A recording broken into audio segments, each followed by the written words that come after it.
Okay, അപ്പം തൊപ്പി BMW എടുത്തത് ഭയങ്കര വൈറലായിരുന്നു. അപ്പൊ അതിന് പിന്നിൽ എന്തോ ഒരു സ്റ്റോറി ഇല്ലേ? സ്റ്റോറി ഒന്നുമില്ല, എടുക്കാൻ തോന്നി എടുത്തു, അത്രേ ഉള്ളൂ. സംഭവം എന്ന് വെച്ചാ അങ്ങനെ ഒരു സ്റ്റോറി, പക്ഷെ അതിന്റെ പിന്നിൽ എന്തോ ഒരു സ്റ്റോറി ഉണ്ട്. ഒരു സ്റ്റോറി ഒന്നുമില്ല. എനിക്ക് ഞാൻ വേറൊരാളോട് BMW ഓടിക്കാൻ ചോദിച്ചു, ഓടിക്കാൻ തന്നില്ല. അപ്പൊ എനിക്ക് ഒരെണ്ണം എടുക്കാൻ തോന്നി, അത്രേ ഉള്ളൂ. അതാരാന്ന് പറയും. അത് മോശമല്ല, അങ്ങനെ വേറൊരാൾ ഇതിലേക്ക് വലിച്ചേക്കുന്നത് ഭയങ്കര മോശം. ഒരാളോട് ഞാൻ BMW ഓടിക്കാൻ ചോദിച്ചു, അതായത് ഈ ഫീൽഡിലുള്ളതാണോ? ഏത് ഫീൽഡിൽ? സോഷ്യൽ ഒരാള് അങ്ങനെ മനസ്സിലാക്കിയാൽ മതി. സോഷ്യൽ മീഡിയയിലെ ഒരാള് അങ്ങനെ BMW ഓടിക്കാൻ ചോദിച്ചു, ഓടിക്കാൻ തന്നില്ല.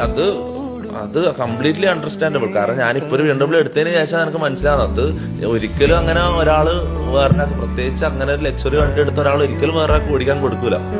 അതോ അവന്റെ ഭാഗത്ത് ചിന്തിക്കുമ്പോൾ അത് കംപ്ലീറ്റ്ലി അണ്ടർസ്റ്റാൻഡബിളാണ്. പക്ഷെ അവൻ അങ്ങനെ ചെയ്തത് എനിക്ക് മോട്ടിവേഷൻ ആയി, അത് എനിക്ക് നല്ലതായി.